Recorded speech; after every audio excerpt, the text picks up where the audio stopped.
Praise the Lord.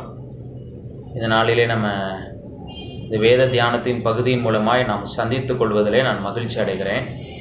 இந்த நாளில் நம்ம தாவீதினுடைய கேரக்டர் ஸ்டடி, அவனுடைய வாழ்க்கை எப்படி இருந்தது, ஆண்டவரோடு அவன் எப்படி நடந்து போனான், அவன் கடந்து போன பாதைகளை குறித்தெல்லாம் நம்ம பார்க்க இருக்கிறோம். ஒருவேளை இது ஒரு 4 இல்லைன்னா 5 பகுதிகளை நம்ம பார்க்கலாம். 5 பார்ட் இல்லைன்னா சீரீஸாக நம்ம பார்க்கலாம். ஸோ இன்றைக்கி இந்த முதல் பகுதியில் ஒரு சில காரியங்களை நம்ம தாவீதினுடைய வாழ்க்கையிலிருந்து நம்ம பார்க்கலாம். ஒருவேளை இந்த 4-5 பகுதிகளில் நான் சொல்லக்கூடிய காரியத்தில் இருந்து இன்னும் விடுபட்ட காரியங்களும் இருக்கலாம். ஏன்னா தாவீதினுடைய வாழ்க்கையிலேருந்து அநேக காரியங்களை நம்ம எடுக்கலாம். ஈவன் நம்ம சங்கீதத்திலிருந்து கூட அவனுடைய குணநலங்களை நிறைய எடுக்கலாம். அப்போது அது நிறைய கண்டென்ட் வரும் தாவீதினுடைய வாழ்க்கையில். பட் ஆனால் நான் கிட்டத்தட்ட ஒரு 20 பாயிண்ட் கிட்ட வச்சுருக்கிறேன். அந்த பாயிண்ட்டை நான் உங்களோட பகிர்ந்து கொடுக்குறேன். கர்த்தர் நிச்சயமாக இதை கொண்டு உங்களோடு பேசுவார் என்று நான் விசுவாசிக்கிறேன். முதல்ல நீங்கள் பார்த்தீங்க அப்படின்னா தாவீதினுடைய வாழ்க்கையில் 1 சாமுவேல் 13:14, 15:28 தாவீது ஆண்டவர் அவனை தெரிந்து கொள்கிறதுக்கு முன்பாக சவுலை நிராகரித்து ஆண்டவர் தாவீதை தெரிந்து கொள்கிற அந்த வசனம் இந்த இடத்துல குறிப்பிடப்படுகிறது. சாமுவேல் தீர்க்கதரிசி போய் சவுல்கிட்ட சொல்கிறாரு, ஆண்டவர் உன்னை தள்ளி தமக்கு பிரியமான ஒருவனை ஆண்டவர் தெரிந்து கொண்டார் அப்படின்னு சொல்கிறத இந்த வசனங்களை நீங்கள் பார்க்கலாம். ஒருவேளை முதல் முறை சொல்லும்போது இந்த 1 சாமுவேல் 13:14 சொல்லும்போது எப்படி சொல்லப்பட்டிருக்கு அப்படின்னு நீங்கள் பார்த்தீங்க அப்படின்னா, தாவீது ஒருவேளை அந்த நேரத்தில் பிறக்கலை அப்படின்னு சொல்லி சில வேத வல்லுநர்கள் சொல்கிறாங்க. அப்போது இந்த காரியங்களை நம்ம நினைவு கூறும்போது எதை நம்ம எந்த வசனத்தை நம்ம நினைவுக்கு வரணும் அப்படின்னா, எரேமியா தீர்க்கதரிசிக்கு ஆண்டவர் அந்த 1வது அதிகாரத்தில் சொன்னது, தாயின் கருவில் நீ உருவாகும் முன்னே நான் உன்னை அறிந்தேன். இங்கே கூட சொல்லும்போது தாவீது பிறக்கலை, ஆனால் ஆண்டவர் அவன் பிறக்கிறதுக்கு முன்பாகவே அவனை குறித்து திட்டம் நோக்கத்தை வைத்து தான் சவுலுக்கிட்ட போய் சொல்லும்படிக்கு சாமுவேலை ஆண்டவர் அனுப்புகிறார். அப்போது ஆண்டவர் எவ்வளோ நல்ல தேவனாக இருக்க. நம்முடைய வாழ்க்கையில் கூட இந்த சத்தத்தை கேட்கிற உங்களுடைய வாழ்க்கையில் கூட தாவீதுக்கு ஆண்டவர் எப்படி தாயின் கருவில் அவனை உருவாகிறதுக்கு முன்பாகவே ஆண்டவர் அவனுடைய வாழ்க்கையில் திட்டத்தை குறித்திருந்தாரோ, நமக்கும் திட்டத்தை குறித்திருக்கிறார் என்பது அதிக நிச்சயமான காரியம். அடுத்த ஒரு காரியத்தை பாருங்கள். அடுத்து நம்ம தாவீதினுடைய குடும்பம் அபிஷேகிக்கப்படுகிற காரியத்தை நம்ம வசனத்தில் பார்க்கலாம். நீங்கள் 1 சாமுவேல் 16:10, அப்புறம் 1 நாளாகமம் 2:15 இதெல்லாம் நீங்கள் வாசித்து பார்த்தீங்கன்னா, தாவீதை குறித்து சொல்லும்போது 1 நாளாகமத்தில் எப்படி சொல்லப்பட்டிருக்குன்னா அவன் 7வது குமாரன் என்று சொல்லப்பட்டிருக்கிறது. ஆனால் நீங்கள் 1 சாமுவேலில் அந்த சம்பவத்தில் நீங்கள் பார்க்கும்போது தாவீது 8வதாக இந்த இடத்துல சொல்லப்படுகிறது. பைபிளில் எப்பயுமே முரண்பாடான காரியங்கள் இருக்காது. அப்போ எப்படி 1 நாளாகமத்தில் 7ன்னு வருது, இந்த இடத்துல 8ன்னு வருது அப்படின்னு சொல்லி பார்க்கும்போது இதனுடைய ஃபுட் நோட் நீங்கள் இங்கிலீஷ் பைபிளில் கீழே அந்த ரெஃபரன்ஸ் கொடுத்துருப்பாங்க.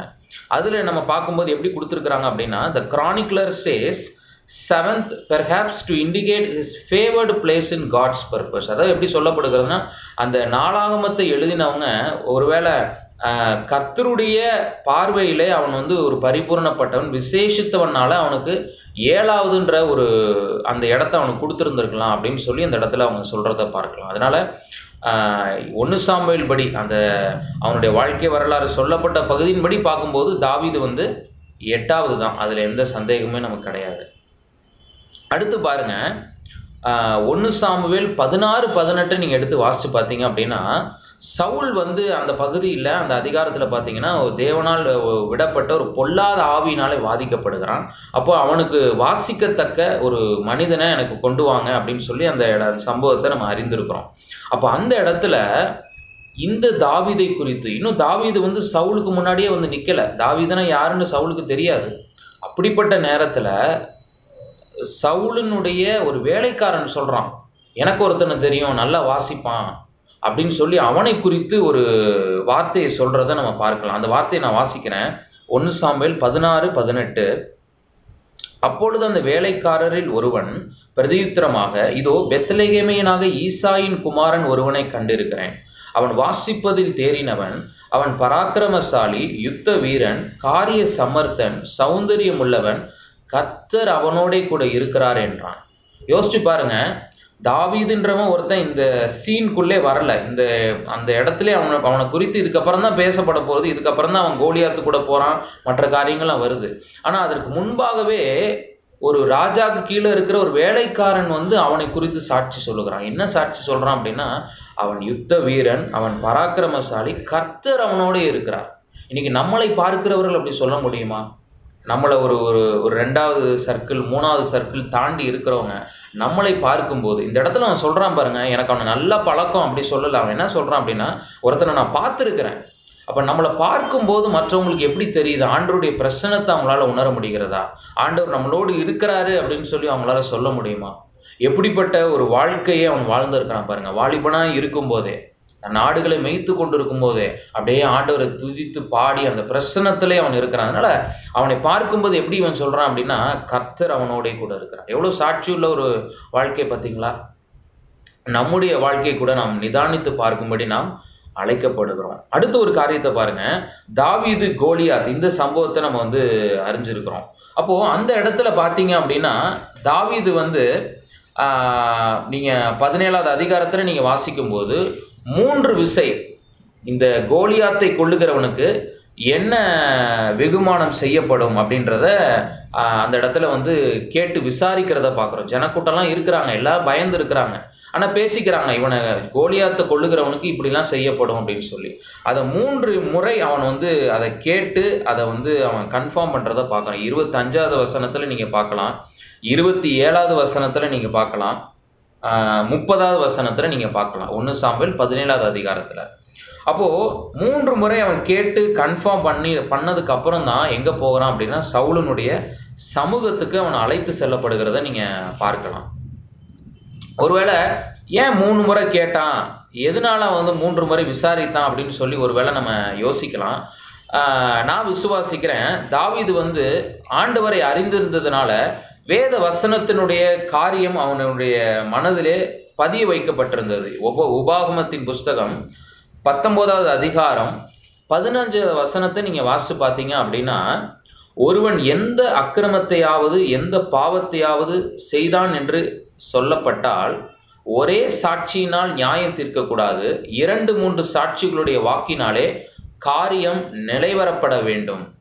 எந்த விஷயமா இருந்தாலும் 2-3 காரியம் 2-3 டைம் கன்ஃபார்ம் ஆனதுக்கு அப்புறம் தான் அந்த காரியத்தில் நம்ம துரிதமாய் ஒரு முடிவுக்கு வரக்கூடிய ஒரு காரியமாக இருக்கட்டும், 2-3 டைம் அதை கன்ஃபார்ம் ஆனதுக்கு அப்புறம் தான் நம்ம செய்யணும் அப்படின்னு வேத வசனம் இந்த இடத்துல சொல்றத பார்க்குறோம். இதே இதை நீங்கள் 2 கொரிந்தியர் 13:1 நீங்கள் வாசித்து பார்க்கலாம். அப்போது ஒவ்வொரு காரியத்தில் நம்ம என்ன பண்ணுறான் அப்படின்னா, கர்த்தருக்கு பிரியமானதை அவன் செய்கிறத இந்த இடத்துல நம்ம பார்க்கலாம். அதே போல் அடுத்த ஒரு காரியத்தை பாருங்கள், 5வது பாயிண்ட்டு. தாவீது இப்போ சவுலுக்கு முன்னாடி போய் நிற்கிறான். போய் நான் ஒரு முறை கரடியை கொண்டிருக்கிறேன், ஒரு முறை சிங்கத்தை கொண்டிருக்கிறேன் இப்படிலாம் சொல்கிறான். அதே மாதிரி இந்த கோலியாத்தை கொன்றுவேன் இப்படிலாம் அவன் சொல்லும்போது சவுல் அசைக்கப்படலை. நீ உனக்கு இருக்கிற ஒரு வைராக்கியத்தில் பேசுவப்பா, ஆனால் நீ சிங்கத்தை கொண்டிருக்கலாம், கரடியை கொண்டிருக்கலாம், அதனால நீ கோலியாத்தை கொன்றுவ அப்படின்றத என்னால் நம்ப முடியாதுன்ற மனநிலைமையில தான் சவுல் இருக்கிறான். ஆனால் எப்போ சவுல் நீ போ கர்த்தர் உன்னோடே கூட இருப்பார், எப்போ அந்த உத்தரவு கொடுத்து அவனை அனுப்புகிறான்னு சொல்லி நீங்கள் பார்க்கும்போது 1 சாமுவேல் 17வது அதிகாரத்தில் 37வது வசனத்தை நீங்கள் வாசித்து பார்த்தீங்கன்னா, பின்னும் தாவீது என்னை சிங்கத்தின் கைக்கும் கரடியின் கைக்கும் தப்புவித்த கர்த்தர் இந்த பெலிஸ்தனுடைய கைக்கும் தப்புவிப்பார் என்றான். அப்பொழுது சவுல் தாவீதை பார்த்து, போ கர்த்தர் உன்னோடே கூட இருப்பாராக என்றான். எவ்வளோ முக்கியமான ஒரு பாயிண்ட் இந்த இடத்துல நம்ம பார்க்குறோம். என்னுடைய பலன், எனக்குரிய டேலண்ட் எல்லாம் இருக்கலாம், ஆனால் கர்த்தர் எனக்கு இதை வாய்க்க பண்ணினார் என்று அவன் சொல்லும்போது தான் ஓகே, இவனை மட்டும் நம்பி இல்லை, ஆண்டவருடைய பலத்தை நம்பி தான் அதை செய்கிறான் அப்படின்னு சவுலுக்கு தெரிஞ்ச உடனே அவன் அந்த இடத்துல அப்ரூவ் கொடுக்குறத பார்க்குறோம். நம்முடைய சூழ்நிலையில் கூட நமக்கு நிறைய டேலண்ட் இருக்கலாம், நிறைய அனுபவங்கள் இருக்கலாம், ஆனால் இதை வச்சு நான் செஞ்சிருவேன், எப்பொழுதுமே அந்த வார்த்தையை பயன்படுத்தாதீங்க. இதை வச்சு நான் பண்ணிடுவேன், எனக்கு இது தெரியும், இதை வச்சு நான் செஞ்சிருவேன், இதை நான் செய்வேன் கர்த்தருடைய பலத்தினால, இதை நான் செய்வேன் கர்த்தருடைய நாமத்தினாலே, அவருடைய துணையை கொண்டு நான் செய்வேன் அப்படி நீங்கள் சொல்லுவீங்க அப்படின்னு சொன்னால் உங்களுக்கான தடைகள் விலகும், வழிகள் திறக்கப்படும். அவன் என்னென்னமோ பேசி பார்க்குறான், வழி திறந்த மாதிரி தெரில. கோலியாத்துக்கு முன்னாடி சவுல் அவனை அனுப்புகிற மாதிரி தெரில. ஆனால் கர்த்தரை சார்ந்து கொண்டு அவன் சொல்லும்போது அந்த இடத்துல வழி திறக்கப்படுகிறத பார்க்கிறோம். இன்றைக்கு நம்முடைய வாழ்க்கையில் கூட, நம்முடைய உலக காரியமாக இருக்கலாம், ஊழியத்தின் காரியமாக இருக்கலாம், வெறும் வைராக்கியம் ஒரு வேகம் மாத்திரம் பத்தாது. ஆண்டவரை சார்ந்து கொள்கிற காரியமும் வேணும். வைராக்கியம் வேணும், வேகம் வேணும். ஆண்டவரை சார்ந்து கொண்டு இருக்கும்போது அது சரியான பாதையில் நம்மளை கொண்டு போகும். நமக்கான வழிகள் திறக்கப்படும். இந்த நேரத்தில் ஆண்டவர் சமூகத்தில் ஒப்பு கொடுப்போமா? இந்த காரியங்களை நம்ம அறிந்து கொண்டோம். தாவீதினுடைய வாழ்க்கையில் அவன் ஆண்டவர் சமூகத்தில் எப்படி ஒவ்வொரு காரியத்தையுமே அவன் செய்தான் என்ற ஒரு விஷயத்தை நம்ம அறிந்து கொண்டோம். விசாரித்து காரியங்களை செய்கிறான். ஆண்டவர் சமூகத்தில் அந்த ஒரு யுத்தத்துக்கு நம்ம போகும்போது ஆண்டவரை சார்ந்து கொண்டு போகிறான். இந்த நேரத்தில் கண்களை மூடி ஆண்டவர் சமூகத்தில் ஒப்பு கொடுப்போமா? ஆண்டவரே, என்னுடைய வாழ்க்கையை நான் அர்ப்பணிக்கிறேன். தாவீதனுடைய வாழ்க்கையை நீங்கள் எப்படி முன்குறிச்சிங்களோ என் வாழ்க்கையை முன்குறிச்சிருக்கீங்கன்னு சொல்லி நான் விசுவாசிக்கிறேன் அப்படின்னு சொல்லி ஆண்டவர் சமூகத்தில் ஒப்பு கொடுப்போமா? ஸ்தோத்திரிக்கிறோம் ஆண்டவரே, நன்றியோடு துதிக்கிறோம்ப்பா. தகப்பனே, இந்த நாளில் தாவீதனுடைய வாழ்க்கை முன்குறிக்கப்பட்ட ஒரு வாழ்க்கை. அவன் பிறக்கிறதுக்கு முன்பாகவே ஆண்டவரே, தாயின் கருவில் உருவாகும் முன்னே நீங்கள் அவனை அறிந்திருந்தீங்களே. அதே போல் ஆண்டவரே, எங்களுடைய வாழ்க்கையும் நீங்கள் முன்குறிச்சிருக்கிறதுக்காக நாங்கள் நன்றி செலுத்துகிறோம். தாவீது ஆண்டவரே ஒரு சாட்சியுள்ள ஒரு வாழ்க்கையை வாழ்ந்தான் என்று சொல்லி பார்க்கிறோம். ஆண்டவரே, அந்த வேலைக்காரன் அவனை குறித்து சாட்சி சொல்லுகிறான். கர்த்தர் அவனோடு கூட இருக்கிறார்.